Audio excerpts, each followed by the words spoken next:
Morning, everybody. It is Wednesday, February 14th, 2024, 9:36 a.m. Central Standard Time. It is Valentine's Day. Happy Valentine's Day, guys. I love you all so much. You can check these out live every morning, 9 a.m. Central Standard Time, or around 9 a.m. Central Standard Time on playback.tv/slightlybiased. If you're on playback.tv/slightlybiased, you can check these out on YouTube on the Slightly Biased Clips channel after this is live. Make sure you guys subscribe. I think we're 100 subscribers away from 1,000, so I can monetize the channel and start raking in some income from this, baby. Let's get it going. Let's get into it. All right, we're going to start off the show today. The games last night were not very interesting. There was a lot of blowouts. Some interesting stuff to talk about, though, in those blowouts. But we're going to start off today's show talking about this report, which is honestly an absolute nothing report, in my opinion. ESPN story with Ramona Shelburne. Over a 24-hour window prior to the trade deadline that included owner-to-owner conversations, the Warriors made an unsuccessful bid to convince the Lakers and LeBron James to consider a trade to pair him with Stephen Curry. So from what I gathered from this article, I did read it, believe it or not, guys. I can read, actually. That's actually something that shocks a lot of people. That this went nowhere. So I don't really know why this is even a story, because a team just reaching out about a player for trades, I feel like that probably happens quite a bit. You know what I mean? I feel like that's probably a pretty common occurrence. The Warriors were eager to present a package to deal to LA, but neither the Lakers nor James were willing to explore a potential blockbuster. So there you go. That's where it starts and stops. How did we get a full-ass story out of this? I'm not entirely sure.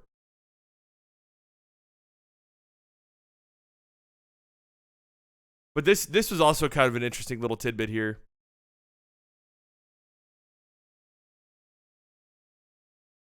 Dunleavy was the second team executive call to Pelinka on a possible James trade. So it says, after seeing James' cryptic social media post of an hourglass a week before the trade deadline, Philadelphia 76ers president of basketball operations, Daryl Morey, called Pelinka to probe on a James trade and was immediately told that James wasn't available. In fact, Pelinka responded by asking Morey if Joel Embiid was available, sources said. These sort of bold trade calls are historically a common practice for Morey, who also called the Phoenix Suns and asked about the availability of Durant, only to be told Durant was not available.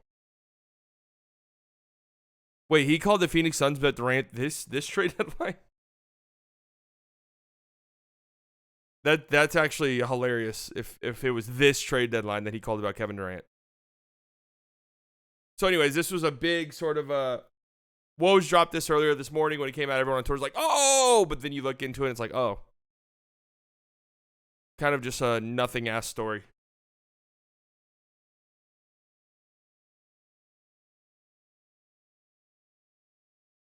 Kind of just a nothing-ass story. Would have been cool to see the Mavs mentioned there. I mean, what's the mention here, though? The mention is literally the Warriors did have substantial talks on several trade scenarios, including with Chicago's Alex Caruso and Utah's Kelly Olynyk, sources said, but made only a money-saving deal. Oh, that's actually kind of interesting that they were involved in Caruso. I have heard that. So, Caruso on this Warriors team. Interesting. But, I mean, it's not like, this isn't like a real article. This is just like, hey, teams were calling about LeBron because LeBron was being cryptic as fuck. It was making it seem as if, hey, guys, come get me. I want out. But the Lakers have won 5 of the last 6 games. They've been rolling lately, so maybe they have figured some stuff out. It's really kind of crazy, the Western Conference. Every single team in the play-in has a winning record. Compare that to the East, where the 6 games below 500 Atlanta Hawks are currently not only just sitting in the 10 spot, but sitting there pretty comfortably. Look at last season, the 10 spot in the East was the Chicago Bulls, who were 2 games below 500, so not that crazy. And the Oklahoma City Thunder, who are also 2 games below 500. So I guess that's kind of usually how it tracks.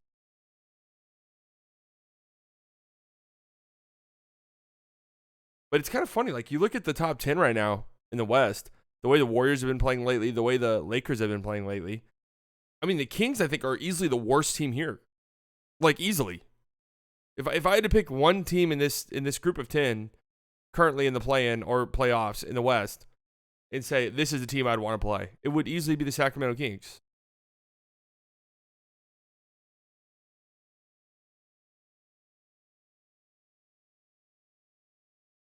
So we all think LeBron's going to retire?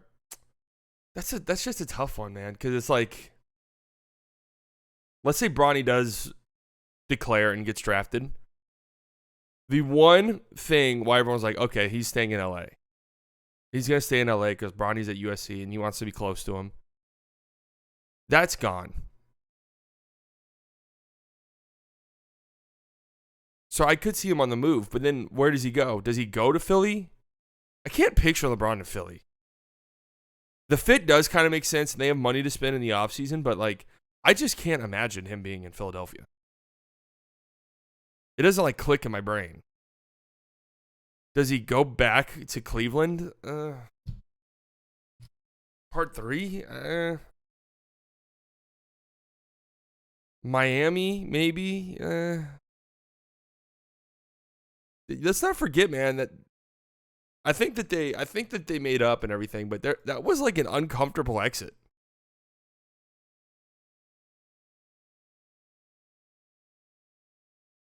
Like that wasn't a friendly, hey, best of luck thing. It was kind of weird.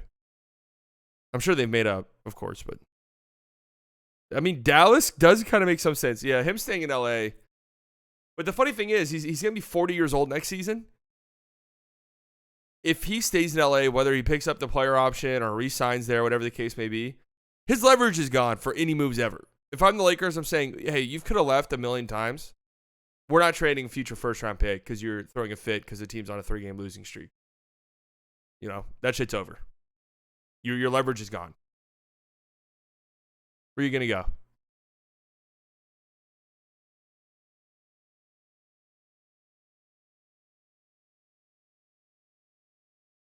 Where are you going to go? We're calling your bluff. You can always use Dallas's leverage. Sure, that's what everybody does.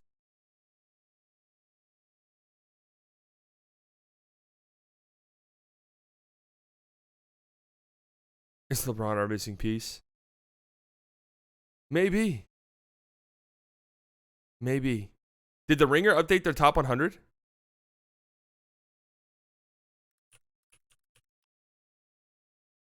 Fuck. Sorry, guys. Shit, sorry, guys. Fuck, sorry, guys. Did they update their top 100? Why do I see people? Oh, yeah, top 100. All right. We'll talk about this. So, anyways, I think a complete nothing story that when it first hit my notifications, I was like, oh, shit.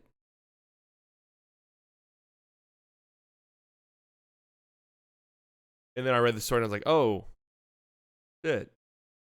This is a nothing story. Complete and total nothing story. All right.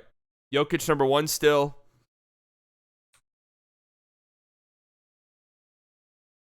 When was the last time they did one of these? January 10th. Giannis is up to 2. He was 3. Luka's up to 3. He was 4.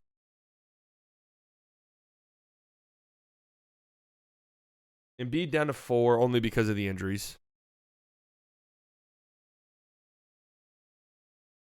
3 for Luka. Moving on up. Steph at 5. He has been playing a little bit better lately. I think we said this last time we looked at this. I can't see an argument for Steph being the 5th best player in the league currently.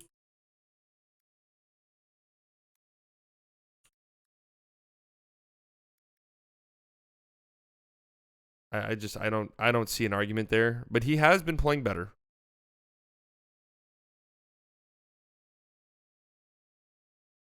Shea up to 6.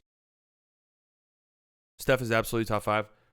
He's not though, because here's why: Jokic, Giannis, and Luka, and Embiid. There's no impeaching that top 4.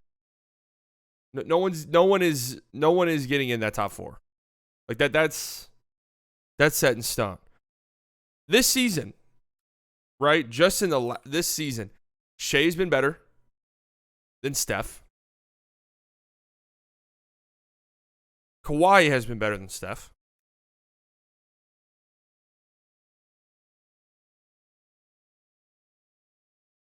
And then I could say after that, it's pretty fair. Kawhi's up to 7. He was 11th in the last one. Donovan Mitchell has been really good. Tatum down to 8th. He's dropped 2 spots, which is kind of funny because Tatum's actually been playing really well lately. Maybe they were just too high on Tatum, and then they're like, all right, we need to correct this a little tiny bit. But he's been playing better lately. I mean, I say better as if he was playing bad.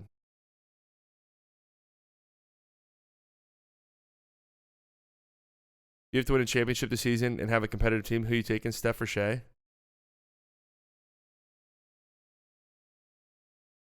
I mean, you already know my answer to that question.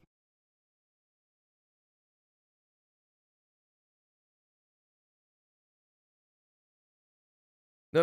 I'm taking Shai pretty comfortably, to be honest with you.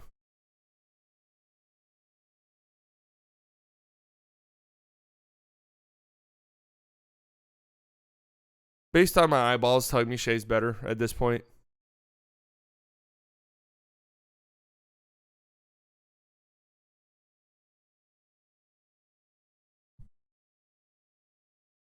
Based on my eyeballs.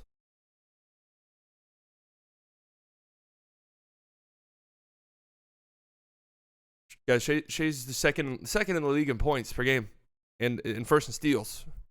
He's pretty fucking good.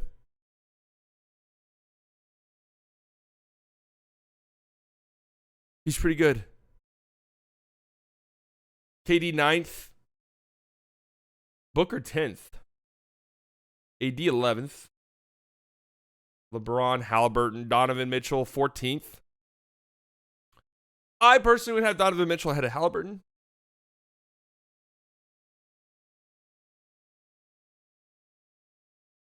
Brunson all the way up to 15th. I think I'd go Brunson over Halliburton as well. We talked about this a little bit yesterday, but the Pacers' offense has really slowed down in recent weeks because of the Siakam trade, and just their play style has sort of slowed down, and Halliburton has not been very good since then. Or at least not not like the dominant level that he was at. Yeah, and true, he was coming off of that hamstring injury. The Knicks have a real chance to win their protest against the NBA. Well, it probably helps the Knicks' cause in that protest that the officials after the game were like, yeah, we fucked that call up. Yeah, we fucked it up. But can I be honest about something? Anytime I see a replay of that play, I think to myself, one, why was Brunson contesting that so heavily? But also, two, I mean, if they're going to get real technical about it, if they're going to get real technical about all of this, they could probably find a foul there.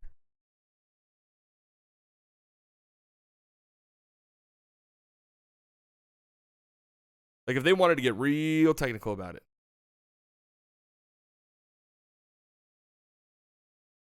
He said in podcast, the only way he knows how to play is extremely fast. The original offense was built around his preferred play style. This isn't how he's meant to play. Maybe not the best sign for the playoffs. No, that's not what you want to hear, really.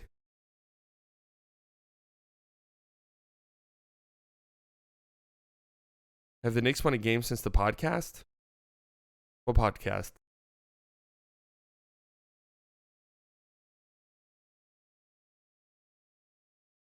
I think he's talking about Halliburton.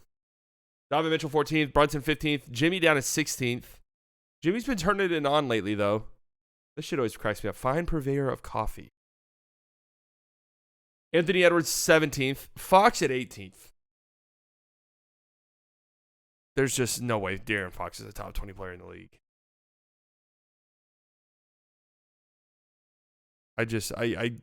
There's simply no way. Jamal Murray 19th. Dame all the way down to 20. Jesus Christ. Sabonis down to 23. Guys, watching the games last night, I think I came to a conclusion. Yeah, Jamal Murray 19th is kind of a lot. I think I came to a conclusion. I'm not going to lie, though. I look at everyone around here, and I'm like, well,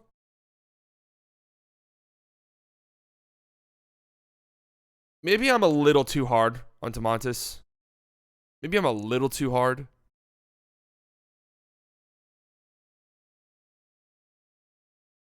Three straight triple-doubles. 5 triple-doubles in his last 6 games. 7 in his last 9.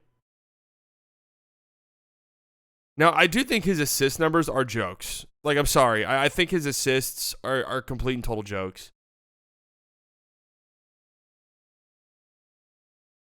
Fox has really not been that good for like a month and a half now.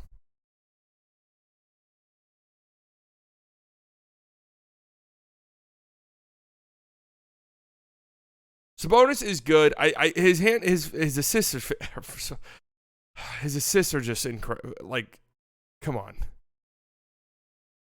Yes, he is a good player. But you look at his assist numbers and it's like, oh my God, 12, 14, 15, 13. Like, holy shit, he's one of the great playmakers the league's ever seen. Because, I mean, those numbers are crazy for a big. Then you watch the game, you're like, oh, wait. Wait, this is what he does? Oh.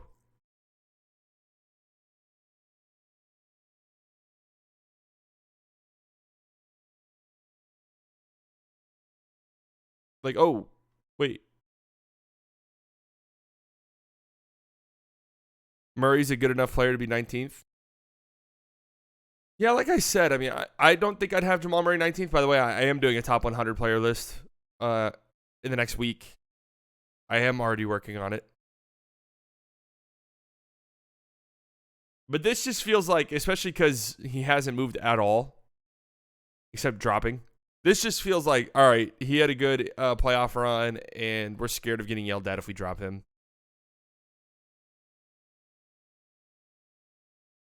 Because I don't know how you could have him in the top 19. Dame, Paul George, Sabonis, Trae Young at 24. He's climbed. They had him as low as 31. Egregious.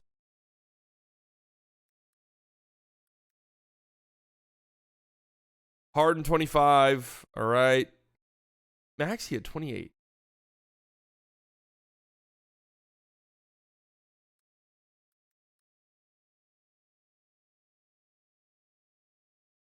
Maxey's been struggling a little bit lately.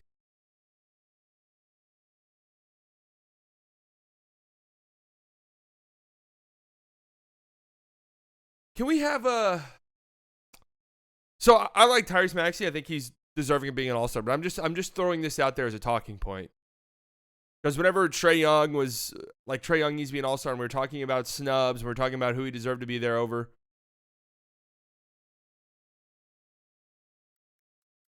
I mean, when you really sit down, what exactly is the argument for like Maxey over Trae?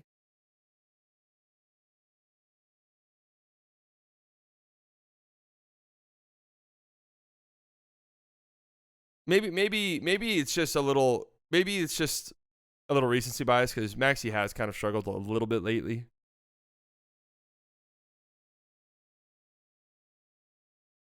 But Maxey is incredible. I don't have a problem with him being in the All-Star game. I'm just saying it as a talking point. Markkanen at 29, B.I., Zion, Ja Morant, Scotty Barnes, Siakam, Şengün, Paolo, and here's where Kyrie winds up at 37.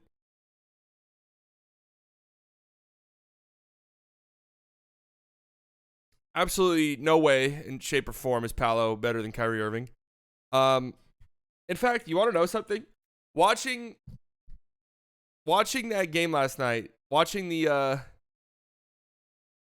Thunder Magic game, I thought Paolo, I left that game thinking, I think Paolo was the third best player in that game.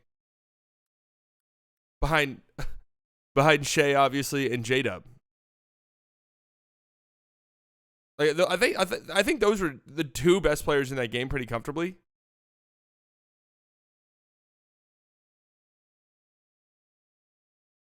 Paolo is really good, though. I'm happy for him to make the All-Star game, but he's not better than Kyrie Irving. Şengün, I mean, Kyrie's been so good this year. I don't think people really realize it. Yeah, no way Scotty Barnes or Siakam, honestly, over Kyrie. I mean, John Morant has played, 5 games this season?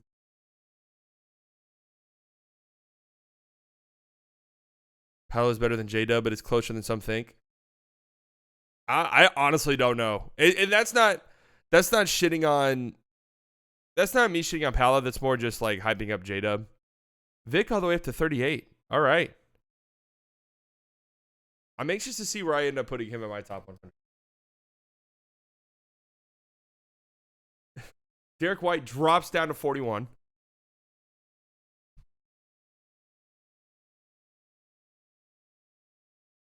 KP. See, Jaren Jackson Jr., LaMelo, Franz Wagner. I'm telling you right now, J-Dub's going to be way higher than where he's at on this. Way higher for me than where he ends up on this. 51. He's going to be higher than that for me. How much higher? I'm not sure yet, but higher. For sure. For sure. Probably in the 40s. All right, now honestly, we just get to this point where I think it's just kind of trivial arguing some of these placements, unless one of them's egregious or something. Nothing too egregious feeling. Jay McDaniels has just kind of disappointed me a little bit this year. I mean, he's still incredible defensively, but my God, he makes some of the stupidest decisions you've ever seen in your life. I wouldn't say terrible. He's still great defensively. Kobe White all the way up to 77. Nice. Naz Reid, 82. Kuminga, is this his first time being ranked? All right, how about that? Kuminga, first time being ranked. Claxton, a bit of a fall from grace. Hartenstein's first time being ranked. Nice.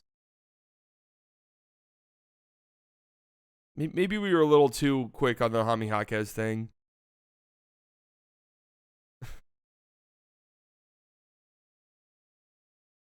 Rozier.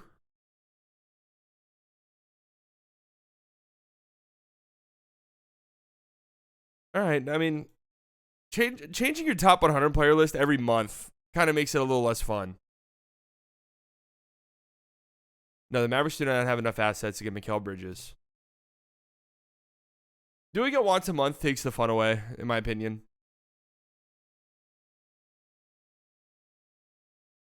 Because there's just not that much room for movement.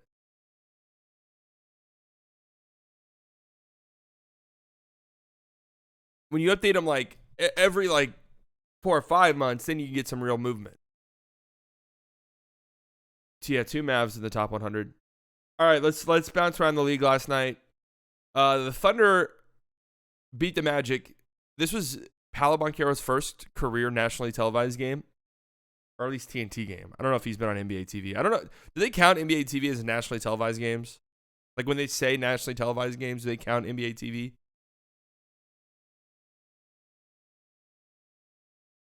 No. Yes. So the Magic haven't even had an NBA TV game. I find that really hard to believe.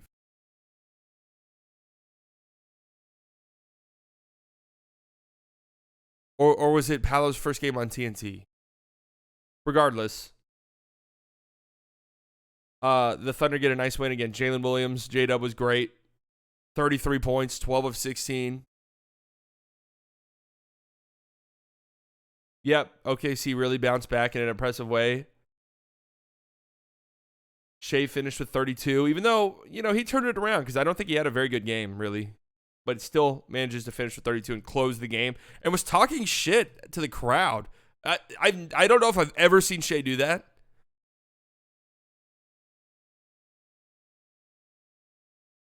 Yeah, he did. He did cook in the second half. He took the game over. I don't know if I've ever seen Shea talk shit to the crowd like that. I'm wondering what happened. Nice hoodie. Thanks, man. You know, it's funny because I don't even really like this movie very much. But the hoodie he was wearing the last scene was so sick. I was like, dude, I have to get that. But then I didn't really process that. It took like 5 months to get here. By the time it got here, it was like, the Barbie thing was already kind of done and dead and admittedly kind of cringe.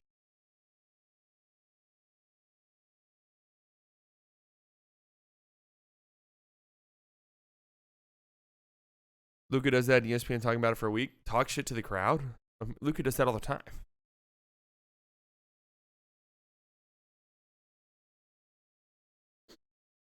Just saying for Shea, it was weird because he like never does that.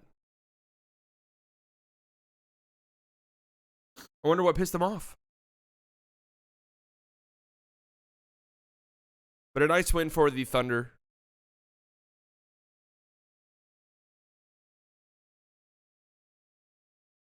Who, after getting blown out to the Mavericks on Saturday, have gone on to blow out the Kings. And I guess this ended up being a blowout. It was kind of like the Magic were kind of keeping it within reaching distance for a while.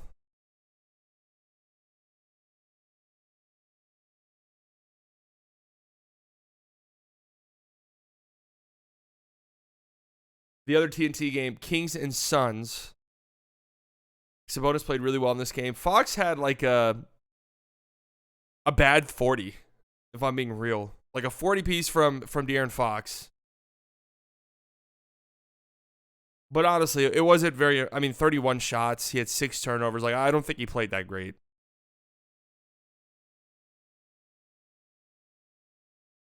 Beal hurt his hamstring in this game. Only played 5 games. So hopefully if you're a Suns fan, you're hoping that he just needs to rest the All-Star break and he'll be back after that. But obviously that's the concern with this team. Eric Gordon had 23 off the bench. Kings are struggling here, man, and their schedule is absolutely brutal. We've talked about that. Their schedule is absolutely brutal moving forward. Losers of 4 of their last 5. Hold on a second. I actually have to take this.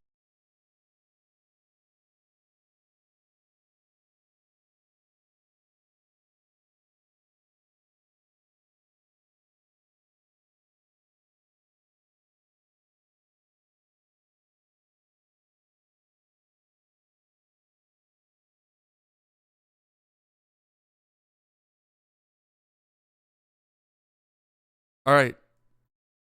$50 million. Okay. They lost 4 of their last 5. Funny enough, they beat Denver. Like they blew Denver out. And it was like, oh shit. And then lost their next 2 games. A loss to Detroit where you got booed off your home court.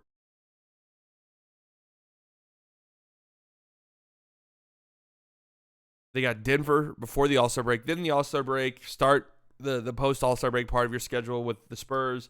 But then it's the Clippers, it's the Heat, it's the Nuggets, it's the Timberwolves. The Bulls have been playing really well lately. The Lakers who are on a run. I mean, man.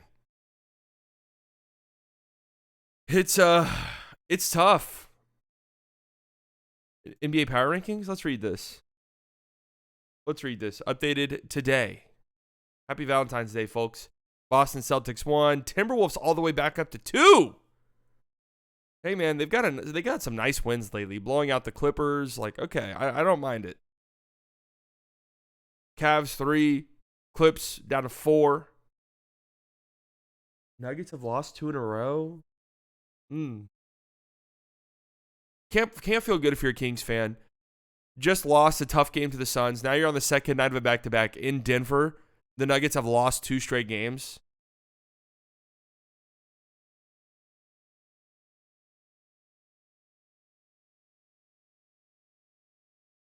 So Rudy Gobert is a John Boy Breaking Madden experiment where you max out every possible attribute for a basketball player in a video game except for dribbling and shooting, which are set to negative 10,000. Yeah, that's pretty true. Thunder 6, Bucks 7, Pelicans 8. Hold on. Someone's missing from the top 10. No, hey. Someone's missing from the top 10. Ain't no fucking way. Also, why are the Bucks 7th? Why are the Bucks 7th? Like, what's the reasoning? If you're doing a real legitimate power ranking where we're ranking it based off where these teams are at, why are the Bucks 7th? What is the reason? What is the reason? They beat the Nuggets. Cool. They beat the Nuggets and then proceeded last night to get the shit kicked out of them against the Miami Heat. Guess what, man? I don't think this Bucks team's very good. And you know what? I'm going to plant my flag right now. I don't think they figure it out. And you want to know why? Because I don't think Damian Lillard's that guy anymore. Just be patient, man. It's going to take some time. Okay, hey, we're 55 games into the season. And I keep seeing people are like, oh, well, Dame in the playoffs. It's like, are we sure Dame's just going to figure it out magically in the playoffs? I mean, if he does, then okay, that is a different story. But why exactly are we just penciling in that he's going to figure it out in the playoffs? Because he just hasn't been very good. And he's like actively hurt them on a lot of occasions.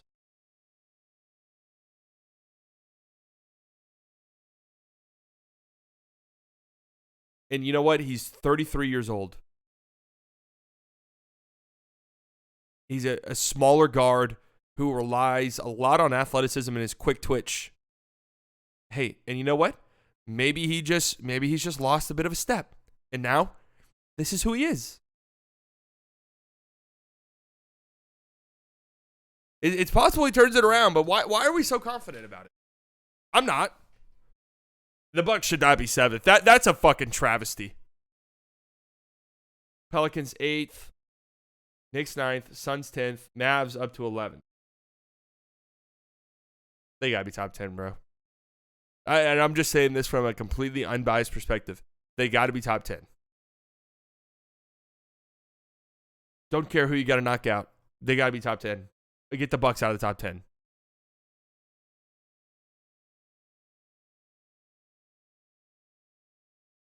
Sixers down to 12. Kings down to 13. Magic 14th. Pacers down to 15th. It's crazy to me the Magic are ahead of the Pacers in the standings now. I mean, I gotta be real. Again, if you're just doing power rankings, like the Lakers and Warriors have both been better than the Pacers. These are like standings updates, damn near.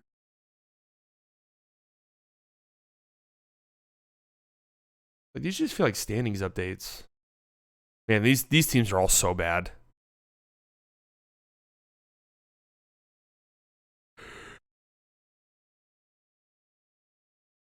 I think him playing a bit lower than expected mixed with what they gave up as far as identity. This is the cause of the Bucks having issues. Well, yeah, because what the Bucks had before made them a disgusting defensive team. And in theory, you had Giannis, who you knew was going to bring it every night offensively. At least most nights. And then everyone else, you could kind of piece it together. Like Middleton could bring it. Drew could bring it on occasion. Brooke could bring it. Bobby Portis even could bring it on occasion. But now you said, all right, we're gonna scale back the defense because we've learned in past playoff series that we just need another guy. We need another guy to create offense. Like we have to have someone else we feel really good about with the ball in their hands down the stretch of games. That's not Giannis Antetokounmpo. So they sacrificed defense. They went out and they got Damian Lillard. And Damian Lillard has not been this offensive juggernaut they were hoping for. And he's been as bad as advertised on defense.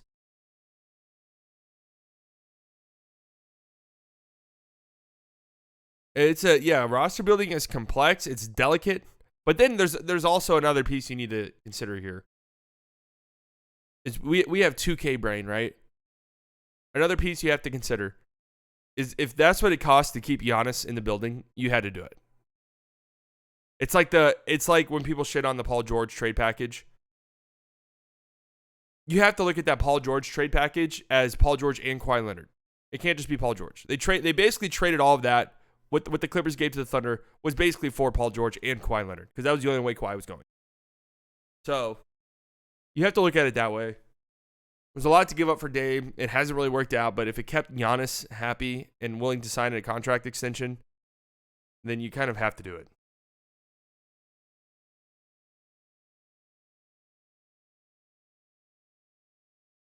Yeah, I saw that Luka is eligible to make $73 million a season. You taking the Knicks over the Bucks? Knicks need to get healthy badly. Knicks at their peak, though, I have felt like a better team than the Bucks. In a playoff setting, though, I'm not entirely sure. I'd have to think about it.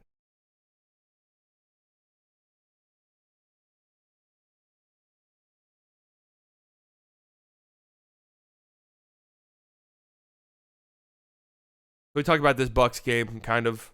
Timberwolves blow out the Blazers. I'm not going to lie, I didn't even know this game happened. Lakers beat the Pistons in Spencer Dinwiddie's debut. He had how many assists? 7 assists. Thought he looked okay. Thought he looked fine. The whole I don't get what the pageantry is for the Spencer Dinwiddie signing. Did I want Spencer Dinwiddie? Yes, I wanted him. I would have liked to have him on the team. So I know I'm coming off a bit salty. However, why are people acting like this was, I don't know, just like some of the if Spencer Dinwiddie signed anywhere else, like it's just an afterthought thing. But it's this huge fucking ordeal because you signed with the Lakers. It's kind of funny.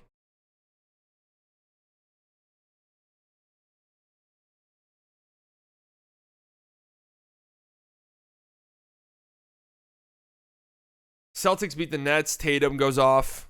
31 points in the first half for Tatum. Yeah, Tatum's been playing better lately. So that'll do it. And then tonight, we have 2 more nights of basketball until the All-Star break. Spurs and the Mavericks. Mavericks 11.5-point favorites. I'm just going to be upfront and honest with you guys. I'm betting on the Spurs money line in this game. And this isn't like a thing for the Mavericks. I mean, this is pretty common occurrence for a lot of teams right before the All-Star break. You could probably get some juicy upsets tonight and tomorrow night. These teams that are looking forward to the All-Star break and maybe overlook an opponent.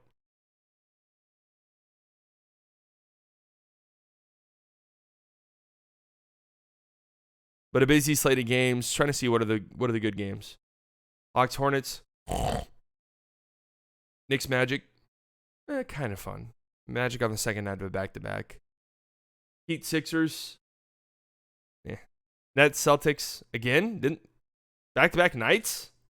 All right. How often has that happened?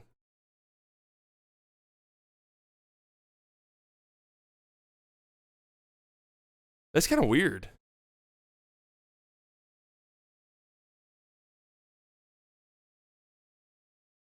Last night in Brooklyn, tonight in Boston. Usually they do like a day off in between those. We did play back-to-back games against the Pelicans, but it wasn't on back-to-back days, was it? My favorite archetype of players, dogs.